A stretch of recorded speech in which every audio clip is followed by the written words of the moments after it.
Welcome back to Switch to Linux. We are back with the news, and our feature story that we're going to talk about is, are you mining cryptocurrencies in the unawares? We're going to be talking about that issue. We have a few articles under Scary Tech. We have some articles under Security, and we have some articles on Bad Business. So we're going to jump right on in here in just a moment. There you go. Evil Tech. That'll work. Boom! First article. Sony has come back with its robot dog, and they gave it OLED puppy doggy eyes. Check, please. I want out of the human race. Okay. So many fascinating things about this dog. Now, this was actually almost on the radar last week, but it didn't make the cut. But I just thought, okay, now they're doing another article. They're giving it OLED eyes, and some of the things on here, you'll understand why I'm talking about it. Because this thing is creepy.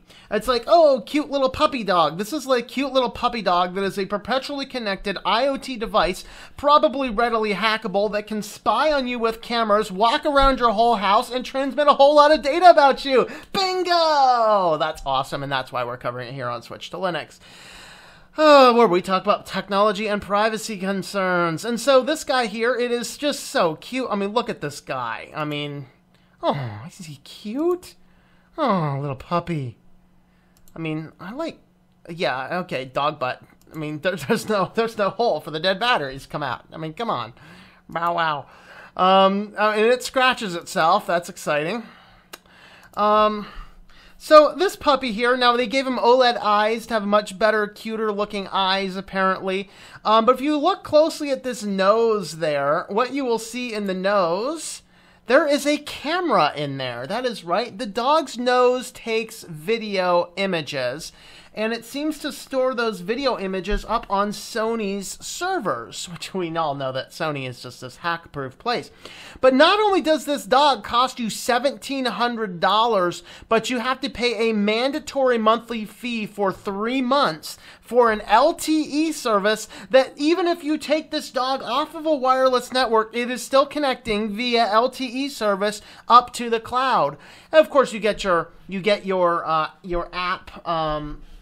You get your app in there so that for your phone app, so that you can get on your phone app and your IoT phone app, and you can see what your dog sees throughout the house. And that means you have an internet connected dog that is controllable with a camera on the front. This is like worse than hackers gaining access to your camera. This is hackers gaining access to a camera that can now walk through your house. So, you know, that's an exciting little thing.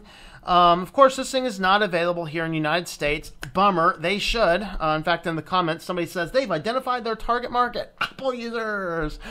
So this guy here, it's like $26 a month for the LTE for 3 years. If you don't pay the full 3 years, you'll be subject to a cancellation fee of $86 plus $4.39 for each remaining month left in the contract. So I guess you could buy it and then pay $86 plus 4.37 times as many months as you have left in that. Which, what is that if you cancel that on month 1? Let me run a quick number here.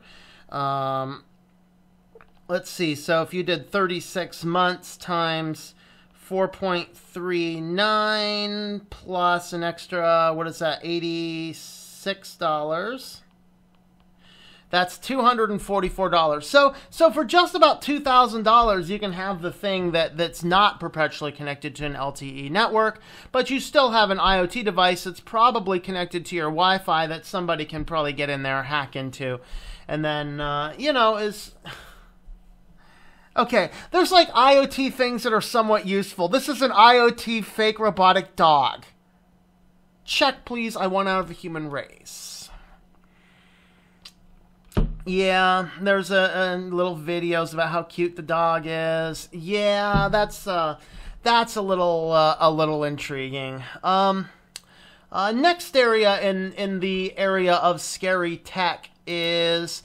of course, everyone's beating up on the Trump administration. I'm not caring about the Trump administration issue. What I'm looking at is The title here is Trump administration reportedly kills vehicle-to-vehicle safety mandate. That is actually not the case. There's an update to the article saying that no, this is not completely destroyed. It's still there, still looking into it. The reason I wanted to talk about this, and the reason this is significant for the concept of tech and privacy news, is this is there was a mandate put into cars that, was it by 2020 or something like that? All cars had to have this V2V technology. It's basically a wireless signal. It's utilizing one of the broadbands that was reserved for, some other purpose.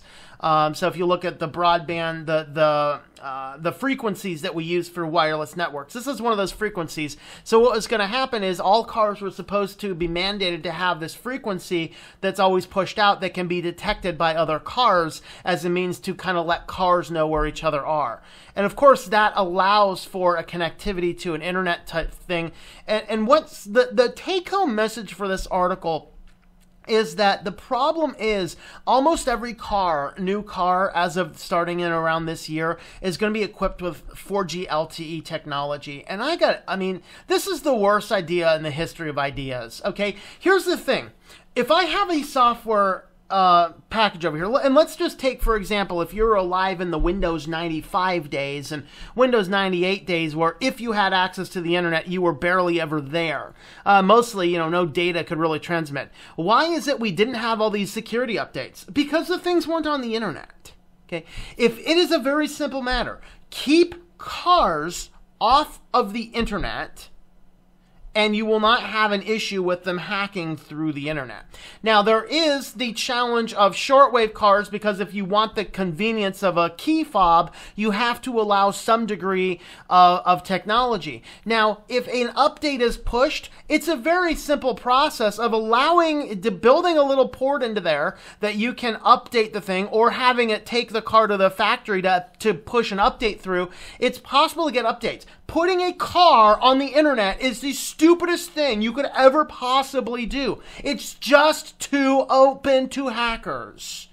And we don't need a software update coming through destroying our cars. Okay, and that's kind of the reason I want to talk about this, because not only do you have these technologies, but you also have, cars attaching with cellular signals, and you just have all sorts of other issues. And so that is kind of the challenge on this one. So that's why I want to talk about that. It has nothing to do with the Trump administration or this kind of clickbaity type article, because that ended up not being the case. But I wanted to make sure you were aware of the technology. All right, so the last one, scary tech. This one's just one of those head scratchers. If you happen to be running iOS 11 on a device, your iPhone has been cataloging brassieres, bras, and other terms relative to the bust area of a woman. So if you happen to have an iOS, I think it's iOS 10 device. I'm still running iOS 9 because I refuse to have, I think there's anything with any operating system that has 10 in the title, I think is bad. So if you are running iOS 10 or higher right now, and you have a bunch of photos on your phone like most people, if you go into there and you come up into your search function, you push search and you type in BRA for bra, and you push enter, it will show you a bunch of pictures from your phone that has your bust!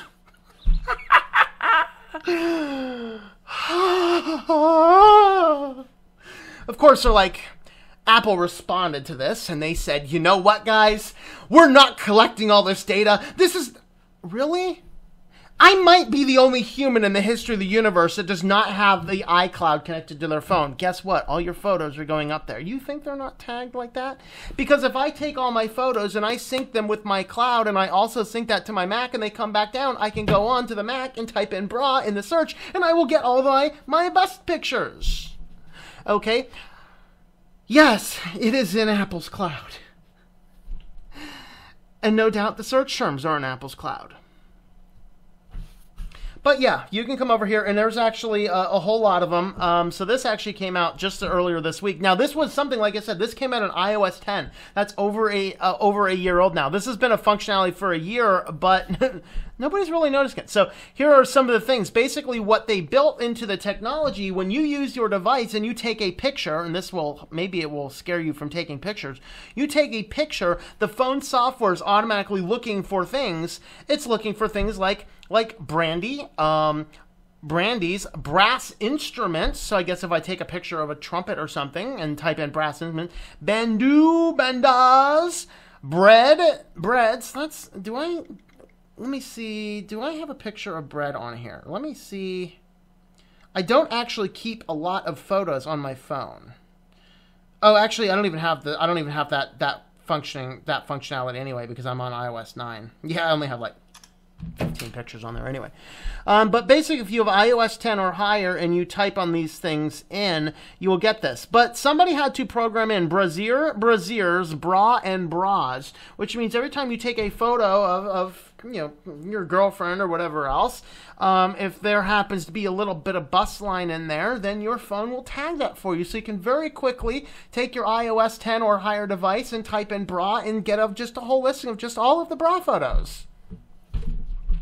Are you scared yet? First, on our security public service announcement, if you are using a Tor bundle on Linux or on Mac, update now. There was a bug discovered that would, if you were trying to access a file, which some people particularly like, if you're trying to open a PDF, it's better to open the PDF in the Tor browser rather than using the system thing, because the bundles will only route the browser traffic through the Tor network, not the system. And it's possible to put internet calls inside of a PDF. And so there was a problem that if you opened up a file in the Tor browser, then it would expose your IP. And so that has been patched temporarily with a workaround, and they'll be releasing the full versions, I think, on Monday. If you are now, if you're using the bundles in general, I would encourage you to not do that. The Windows bundle was not affected. The Mac and the Linux bundles were affected. So the difference is the bundles are, you can download these, and it's just an extra browser on top of the system. This here impacted effectively only that. If you're running this on Tails or on Cubes or on the testing sandbox system, you are not affected by this. So the Unix system, really. So Cubes uses the Unix, so that's safe. Tails is safe. But if you are using this particularly on a Mac or a Linux browser bundle, then go ahead and update that because of this known issue. So temporarily, they've patched temporarily just to block being able to open the files. If you are using it and you're finding you can't open files, that's why. The full patch to allow you to open files safely will be released. They're saying is Monday is the time that'll be released.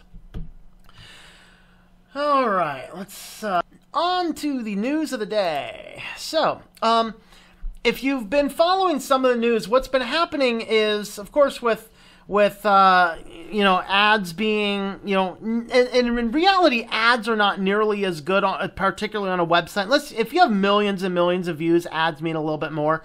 But I remember I put I put AdSense on some of my websites almost 10 years ago, and so far to date, those have accumulated. We're almost into the double digits. Now, putting ads in front of videos on YouTube is actually profitable. But putting just ads on the website isn't as much. And so some guys figured out that, if we just utilize some JavaScript, we can load JavaScript onto a website, and then the website visitor's CPU will do all the calculations to mine our cryptocurrency for us. Awesome. And so it started kind of sneaky without any authorization, and then a lot of antivirus software companies have started to see this and started blocking the domains. And so it's kind of started with PolitiFax as one of the first ones that was released. So basically, if you'd go on to PolitiFax, there was this linkage in the JavaScript code for CoinHive.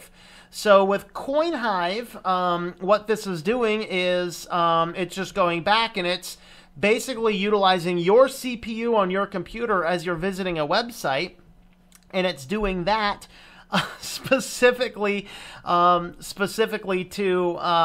cryptocurrencies on your behalf. So the idea is, if you get a lot of different computers doing this, then you'll get significantly more money than you would by running running AdSense. And so that's kind of what happened. And some of these are, putting them on there and being aware of it. Others are simply being hacked onto it. So in this case of PolitiFact, it was hacked onto there. And then some other sites that are being hacked. And so this is another public service announcement and maybe a small amount of advertising. There were several hacks into WordPress sites.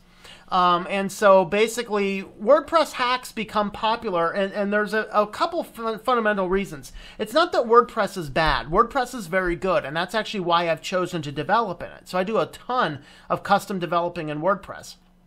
The challenge with WordPress comes in the fact that they've done a couple things. The first is they've convinced the average user that WordPress is a way for the average user to create a website without any coding experience. And the reality is that's simply not true. If you have a WordPress site, you probably still need a web designer, at least to get on there every now and again and do some fixes and repairs. Because what has happened is people put up a website. In fact, I have the funniest story about this. I had a client in New South Wales over down under. Do I have anybody down under watching the stream today? But I had somebody over there in New South Wales who had a website, and they wanted a website really cheap, so we did something, and I gave them server space, and then I built up a quick, in fact, the site I gave them was HTML. I gave them access to the server information because I always make sure to do that. And they hired someone else, either them or the final client. Somebody hired somebody and got in there and installed a WordPress site, and never secured it, and used a very insecure theme, and the thing kept getting hacked. And so, this is on my server, so I said, I can't have a constantly hacked site. I said, you either have to verify that the thing is getting regular security updates, or I'm going to close the server down. And they never verified that, and so I just closed the server down. It's like, nope, you're done. You're not on my server anymore. And the problem is, it's not that they were using WordPress, is that they had thrown a WordPress website up there, and then nobody ever thought that they needed to do anything with it. You have to update those. And the next major problem with WordPress, so that's the first problem, is people don't update them. The second problem is people buy these premium themes from crappy stores like ThemeForest. And these ThemeForest themes are so full of crap, you have no idea what's in there. And a hacker can get in there and just sneak something in, and you wouldn't know the difference. This is why I build my WordPress themes custom from ground up, and I can tell you if anything's not right in there. Because what happens is people will hack into the themes, throw in some scripts. They'll either do a header injection or a footer injection, are two very common ones. It's rare, but you could get database injection. That's pretty rare. But what happens is they look for certain insecure scripts. And what happened is 500 different WordPress sites were found hacked. So first, to protect against this, and this is probably a temporary measure, is I blocked this URL and this URL in my host file. So if you are blocking your host file, I would add those two codes to your host file right away. That way, these are the only two we know of that are mining these Bitcoins and other cryptocurrencies now. So if you block these two sites, that in theory should stop it. It'll just, time them out rather than using your CPU. And so I'd recommend everyone do that. Now, some sites are getting better, and they're giving you this pop-up, So, and this raises itself a fascinating question. Would you allow a company to say, hey, instead of pushing ads, we're going to go ahead and mine some cryptocurrency using your CPU? Is this okay? I'm a little bit better with that, as long as it's not some pop-up overlaying the screen. That pisses me off. Do away with those things, but have it on a sidebar, maybe something that flashes, brings my attention to it. if you're asking permission, I'm generally okay, except I will not use any of these, because these are the guys that were doing it unscrupulously, and these are also the guys that you will find hackers using these. Leads me to believe that whoever runs these sites are probably also the hackers injecting these things into unsecured WordPress sites.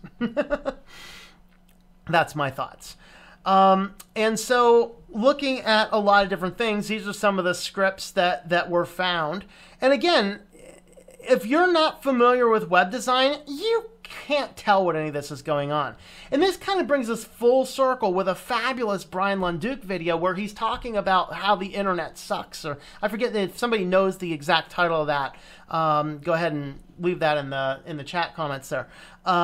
But he did this thing talking about how the internet sucks, and it does, because more and more and more sites are just putting more and more and more JavaScript on the servers, and then what's happening is we just have so much JavaScript going all over the place. You don't know what it's doing, you can't understand half of it, and you don't know what's there, and then before you know it, you got hacked stuff going all over the place. And I like Brian Lunduke's approach to say, let's just get rid of all this JavaScript stuff and just, keep it simple. Now, of course, I'm a WordPress developer, so I do use a lot of that, especially since I use the Bootstrap framework. But the Bootstrap framework is quite a bit less intrusive than a lot of these other JavaScript systems that I've seen in the past. All right, so here's the FBlaster injection. See if you would identify this in your header file. You see anything echoing a base 4 thing in a header file, you can probably safely delete it. But this is why you need to have a web developer in your back pocket to make sure you're not getting this kind of stuff. Like this one here is dropped in. This is Thesis Scripts folder. You know what I think this might come from? There is a company called Thesis. Thesis is one of the frameworks for WordPress, and you never, ever, ever, ever, ever want to use one of these frameworks. Thesis is a big one. Genesis is a big one. You never want to use these things. They are full of hundreds of thousands of lines of code, and they actually break the core WordPress functionality. It's like it was written by a bunch of guys that didn't know what they were doing. It's like, I can't figure out this WordPress. Let's just hack the hell out of it and put our own junk on top of it all. It's like, go build your own system. But this looks, if you were running the Thesis theme, you look at this and say, oh, yeah, that should be there. But it's calling this script. If you find something like this in your index file, you should be suspect. Okay. Baby, baby, baby, ooh.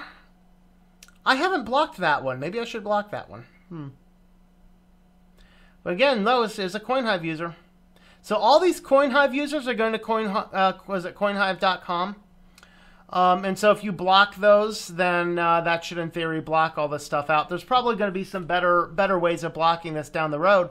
But this is kind of becoming a challenging thing. So here's another one. WordPress themes, Bootstrap, JS plugins. So if you're familiar with WordPress, this is not going to be a valid URL. Did you know that? This is why you need a developer in your back pocket. Because WP content is indeed where you store the themes. Themes is indeed where you store it, but there should not be a theme on your in your folder called Bootstrap. You might find Bootstrap somewhere else, but what happens is people don't know what's going on. And I've seen the weirdest stuff inside hacked WordPress sites. It's actually one of the services I provide. I have a near 100% successfully cleaning WordPress sites. And a lot of it's just knowing very well what the structure of things looks like. If you have a hacked site, I can look at it and tell you what probably went wrong with it. Let's see. This one's in Magento, which I don't use, so I would not be able to identify these ones as well. But this in and of itself is a little bit suspect as it is. Again, CoinHive user. This is why I would never allow anything from CoinHive to operate on the computer. That's why I blocked it. Because while there seems to be some legitimate people who nicely ask, doesn't seem to be the usual. Here's a Drupal infection. Again, I don't use Drupal. This one's scary because, oh, who doesn't run Google Analytics? The problem is Google Analytics does not use Google Analytics.js, except possibly in this one. I don't think that is, though. Google Analytics uses ga.js. Thank you very much. So very clever ways of hiding some of this stuff. So this one here, they found 500 infected WordPress sites. One of the old challenges with WordPress is it used to identify in the header what version of WordPress it was, which made hacking them very easy. Fortunately, WordPress has gotten rid of that. So, oh, there's a Russian domain. It's the Russians. It's the Russians. The Russians. They're doing it. It's the Russians.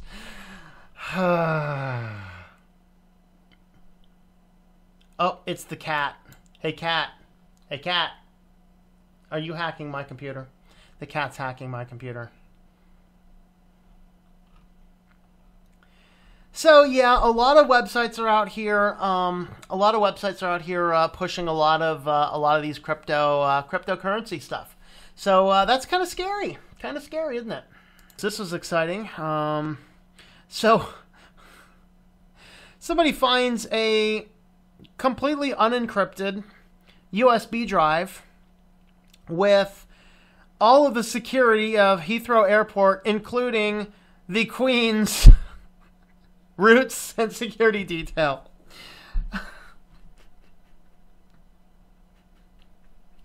And I absolutely loved their statement back. Was there a statement on this, or did I see their statement somewhere else? No, I think the statement was somewhere else. Let's see. I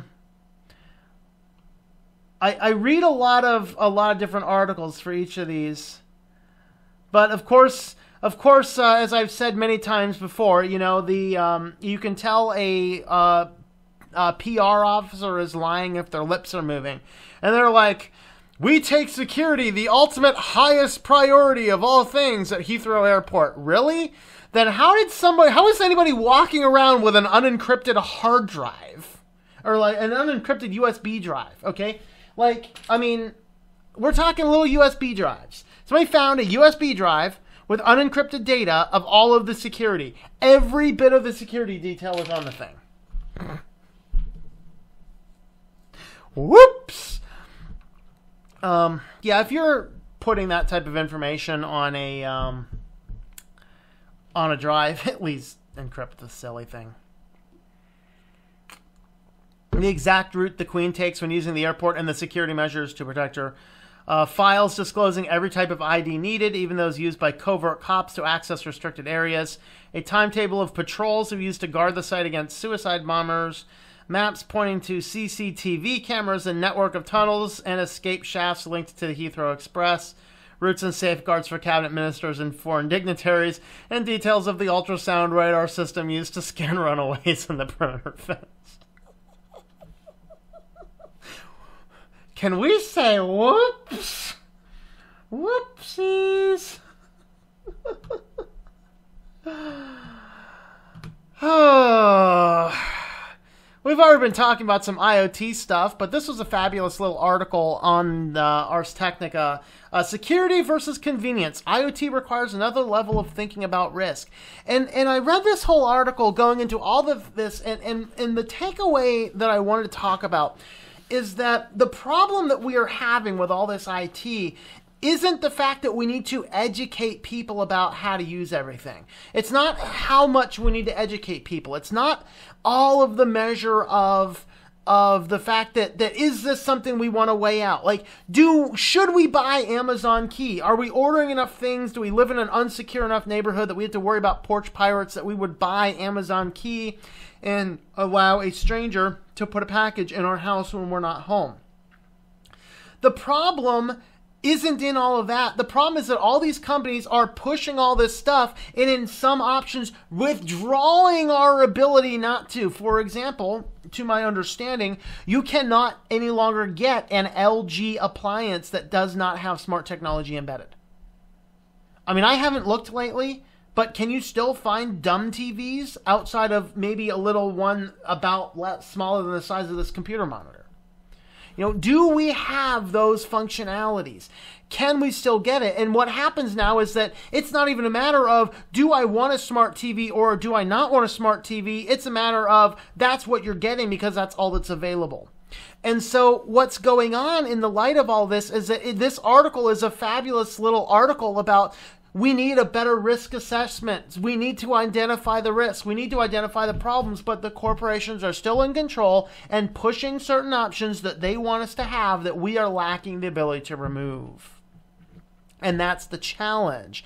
So this whole thing's going into risk assessments and models, but I was reading through this whole article and I'm thinking, this is the problem. Amazon, Echo, et al., they're listening. Hey, Alexa, order me some unicorn meat.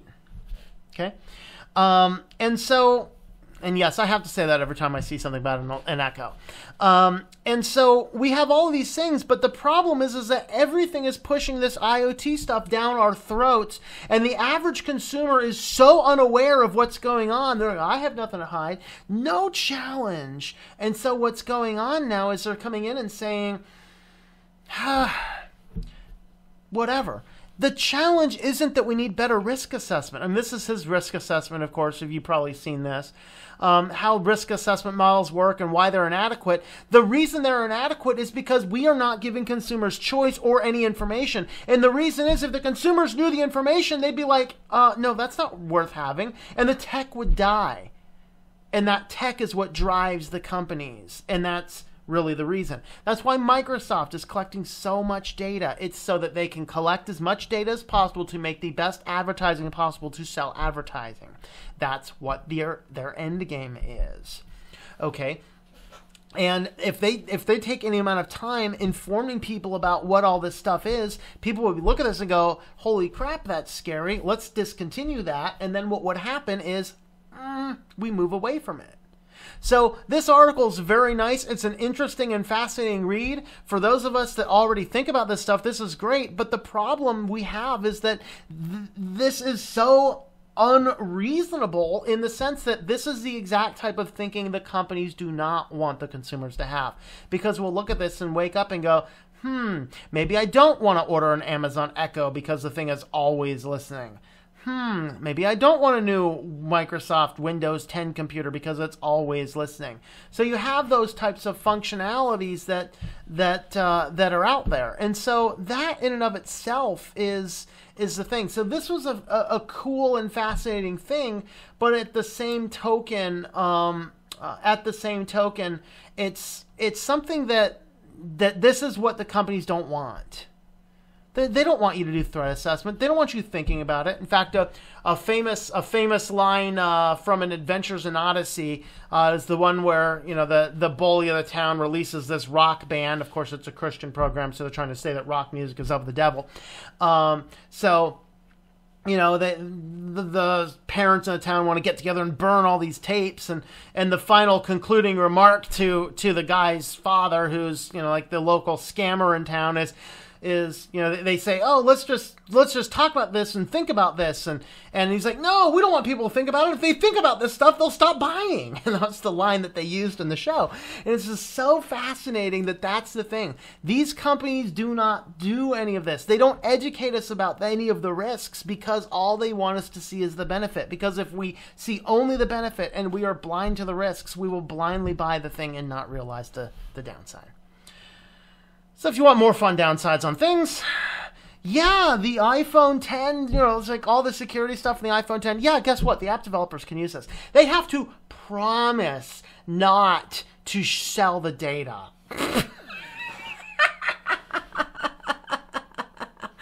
Yeah, we'll get right on that, Apple. Apple won accolades from privacy experts. They did not win.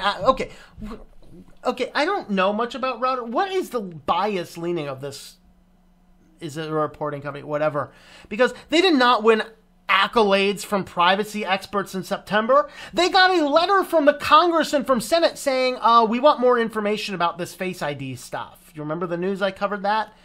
Okay, but anyway, they won accolades. No, they didn't. That's actually a flat-out lie. In September for assuring that facial data used to unlock the new iPhones would be securely stored on the phone itself. Except when third-party app developers use it, and then the third-party app developers can take the information, but you promise not to sell it. Yeah, we'll get right on that. We'll get right on that, indeed. And so, no, I don't want to play a video. But Apple's privacy promises do not extend to the thousands of app developers who will gain access to the facial data in order to build entertainment features for iPhone X customers, such as pinning a three-dimensional mask to their face for a selfie or letting a video game character mirror the player's real-world facial expressions. Because, yes, I want every game company to have my biometric face data. Apple allows developers to take certain facial data off the phone as long as they agree to seek customer permission and not sell data to third parties, among other terms of the contract seen by Reuters. This is like, Verizon and Comcast are going to police themselves. Do away with that pesky net neutrality. Don't worry, we'll enforce net neutrality. Don't worry. We will govern ourselves. No, you won't.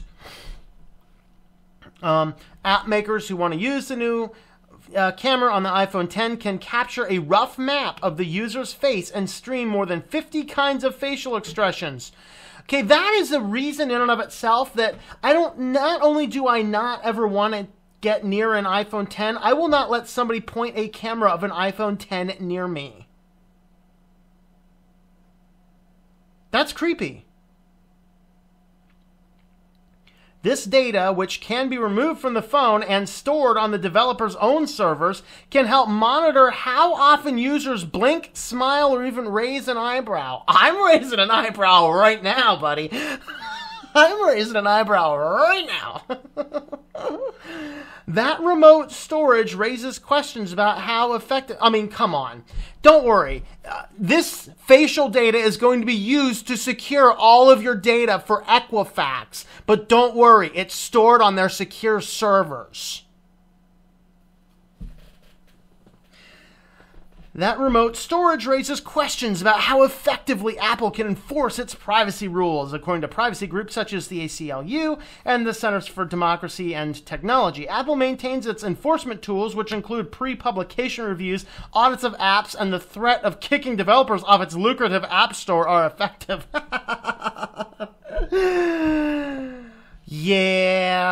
No, I doubt it. Data available to developers cannot unlock a phone. That process relies on mathematical representation of the face rather than a visual map of it. It still doesn't matter. This is creepy, creepy, creepy, creepy.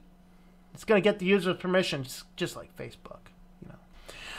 Oh, this was fascinating. So, of course, net neutrality is pretty much going to die. Asia, shut your pie hole, was reconfirmed. We should have had a vote for that. And then, of course, California tried to sum up and say, well, you guys are going to get rid of net neutrality and the privacy rules. We're going to go ahead and set our own things. Of course, that was defeated by lobbyists. Now, guess what? Surprise, surprise, surprise. Comcast and Verizon have both sent letters to the FCC saying, hey, you have the ability to prohibit states from enforcing net neutrality, so please go ahead and do this. Because what's going to happen here is that the net neutrality is going to die. Asia Pi he doesn't care what we think. They don't care what the people think. He's raking in piles and piles and piles of cash from these unscrupulous companies, Comcast and Verizon. He's making boatloads of money on it. He's going to do what he's going to do, and that means he's going to kill net neutrality. It's dead. It is, stick a fork in it, net neutrality is dead. So now the next thing that's going to happen is states are going to jump and go, well, we're going to control it then. So now both Comcast and Verizon, within I guess last week and this week, Verizon and Comcast have got together to say, no, you now need to go to Congress and make it illegal for states to preempt net neutrality laws because it would be destructive for the infrastructure. No, net neutrality is going to be destructive for the infrastructure, you morons.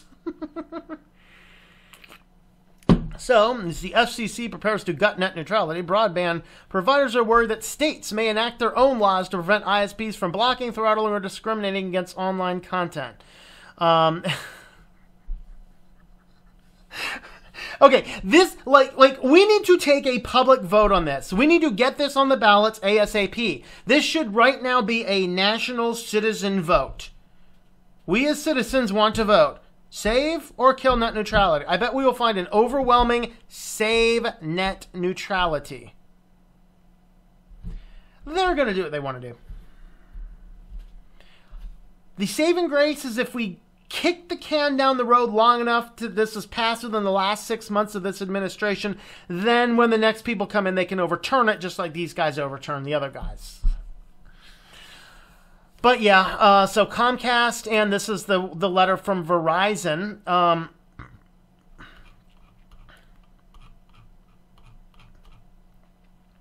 Congress and federal, the FCC have recently made great strides toward restoring the light touch regulatory approach that has been successfully tried to ISPs for most of the last 2 decades. No, that would happen to be the complete opposite of what happened. Thank you very much for your lies. Unfortunately, even as Verizon and other providers seek to develop a reasonable and sustained federal network to protect the open internet, some supporters of stringent regulation of ISPs are now looking to states and localities to frustrate these achievements.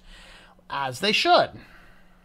State and local laws governing broadband internet access, state broadband laws, pose a real and significant threat to restoring light touch uniform regulatory framework. Okay, can we just disband these 2 companies? Or throw Asia Pi in jail or something? Yeah, I think that's all I'm going to say about that right now because that's crazy. I don't think I need to go into any more detail. I mean, that's just crazy. They're trying to say we need to block states from forcing net neutrality. California tried, the lobbyists killed it, but they can't guarantee that everywhere. This is so anti-consumer and so destructive for the internet as a whole. It boggles my mind. I mean, what might happen is the internet may very well go away. This wonderful lawsuit that we're seeing right here is this Susie Bigger. I'm going to resist myself saying that joke. Wants to have a class action lawsuit against Facebook because this was really funny actually. Because basically Facebook has been effectively misclassifying employees to avoid paying overtime. So a typical employee, if they work over 40 hours, has to be paid time and a half by federal law. But if a manager on a salary position does not have to be paid that. And so by classifying a person as a manager, then you can say that this manager is a manager. And so if they work over 40 hours, they're a manager, so they don't get time and a half. Or any extra pay or anything like that. So what Facebook was doing is they took this class of people, and if you do anything in sales, you will be familiar with the term CSM, Customer Solutions Manager or Customer Sales Manager. Or sometimes just called the sales managers. So these people are called sales managers, and what their task is they will have either a group of clients or a region or a company, some region where they are responsible to sell and sales. And so they'll be either cold calling or making trips or talking with individuals. Regardless, however all of that goes together or happens, what's going to fundamentally occur is that they're going to they're basically their job is just to generate revenue. Well, because they're called sales managers or solutions managers because they manage the various little accounts. Okay, they are not what are called managers. A manager for a company is a person who oversees the various offices and the people. So what Facebook apparently was doing is taking these CSMs, which is by every definition an employee, and classifying them as a manager to avoid paying them overtime. Way to go, sleazy Facebook! Way to go. So this person is seeking a class action lawsuit against Facebook to do that kind of stuff. So that's kind of a fascinating thing. This is an interesting one. So this is the ISPs and the cable lobbyist industry versus Kodi and the free and open source. So their entire thing here is a basically they did a study about television privacy, and there's just a few things I wanted to mention about this. I'll have all these links, including the PDFs and stuff, in the comments down below here. But pretty much what this is talking about is they're talking about the problem of privacy and piracy, not privacy. There's a problem of privacy too, but the problem of piracy, people pirating streams. The problem I have with this whole document is they have never one time defined what these pirate accounts are, other than just streaming services. So if I just go on to Google or whatever else, start page, whatever, and I just search for something and I find a stream, and I'm not paying anybody anything for it, is that illegal? Is that illegal? I mean, there's certainly some seedy places you can find yourself, and you usually know if you're in a seedy place.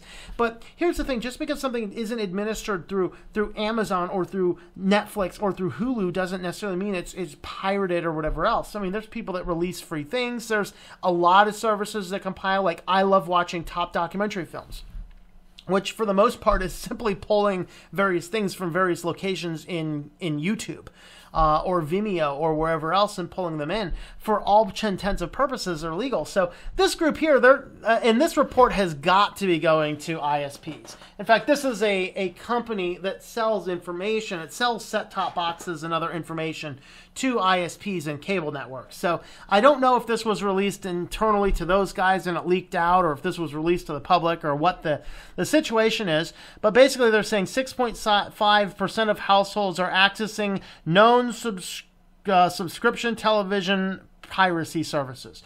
So if you're paying for a piracy service, why? Like, I don't have cable or any of the other things, but I don't pay anybody, and to my knowledge, I don't use anything that's illegal. I might, but to my knowledge, I don't. And I'm pretty careful to look for that type of stuff. So what do I watch? Well, I have an open source media center on my TV. Well, I have Top Doc Films on there, and I have TED Talks links on there, and YouTube links on there, so I can watch a variety of different things on that box pretty well. And of course, there definitely are some plugins for Kodi that are piracy plugins. I don't use any of those. But I mean, you could get them. Usually they're not the official plugins, so you'd have to install them. You'd have to install them externally.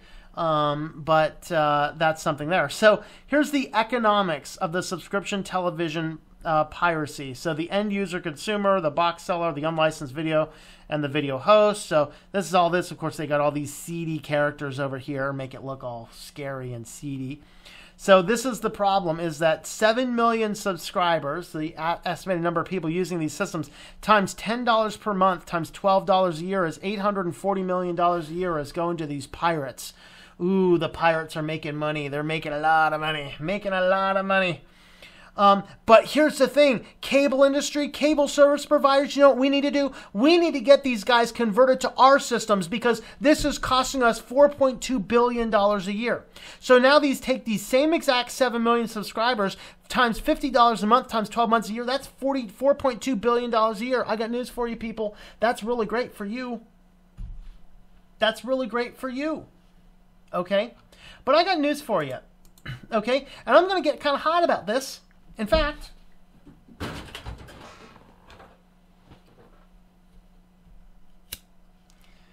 I'm on fire. We're going on fire, because this is so annoying. This is so annoying to me, because this right here is so offensive to me, because they're like, we just need to take these 7 billion people or 7 million people and convert them to our service so we can get $4.2 billion more dollars, and they can give us all this money. So now we need to take all of our money and give it all to them for crappy service that we don't own the content, that we're paying them money, and so those guys can earn in $4.2 billion while they continuously jack up our prices, constantly jacking up our prices, making it so bad, making it so horrible for the consumer that I have to pay a lot of extra money because I have to package some sports channel in that I hate sports and football and baseball and basketball, but I have to buy it because of the regulation.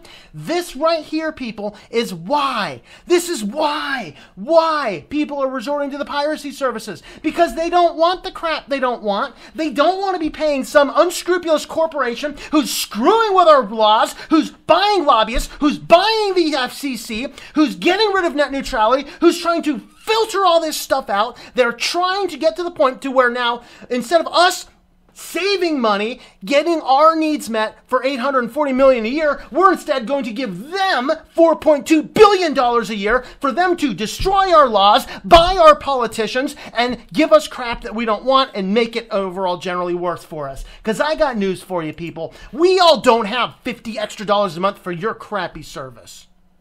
We don't got it. We don't got it. Oh, this thing makes me hot.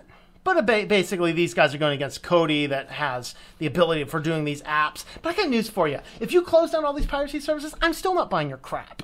And I got news for you. If you close down all these services, I bet of these 7 million people, you might get 100,000 people to buy up. You want to know why they're resorting to piracy services? Because they don't want your crap.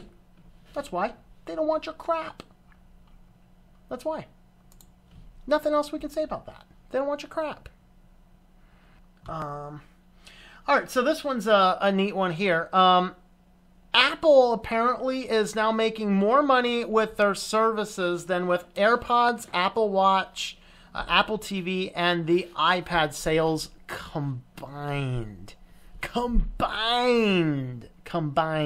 So, and this is the danger with the services. This is why we have to be so cautious. And it's an interesting little debate, and it's an interesting little thing because as I use more free and open source software, and particularly as I move to Linux, you know, I look at what Windows 10 is doing, and I'm like, what's going on with the Linux world? Actually, I want to get into that story another time. I might actually save that for a completely separate video sometime, talking about that past philosophy. But the fundamental point I wanted to make is that more and more companies are pushing us into services, and it's getting to the point to where we can look down and we'll be paying $500 to $700 a month in various services, being it streaming or to mail prepackaged food to our door or to pay for the LTE for our robotic puppy. We'll be having all of these extra services, hundreds and hundreds of dollars for all these different things. And this is what the companies want. Because it gives them that ongoing revenue. And this is why I was telling that friend of mine that is, what he wants to do is do writing or music. And I said, don't worry about selling the music itself. I said, sell you as a person yourself, because that's what causes people to support you on Patreon. That's what causes people to visit your site and to turn off ad blockers on your site and to do those things that will help you generate revenue without them directly buying your music. Give them the music for free. In fact, there's a rapper, Chance the Rapper, that's his entire model. All his music is free. He makes all of his money on product sales, and that's actually, it works out well for him. But this is what a lot of these companies are wanting us to do is just they're wanting us to stream and pay them the extra money and and all these things. And basically what it means is that Apple in this case is making more money on their various services, being it's the extra storage space for the iCloud because we refuse to delete our old pictures, or buying music through iTunes. They're making more money with that than anything else.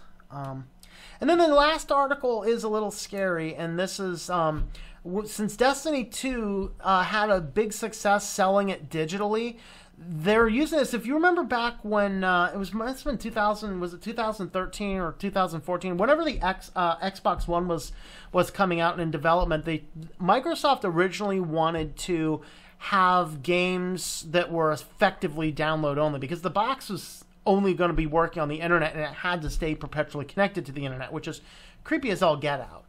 I mean, I have an Xbox 360 with like a whopping 2 games that I play every once in a while, almost never, but I have it.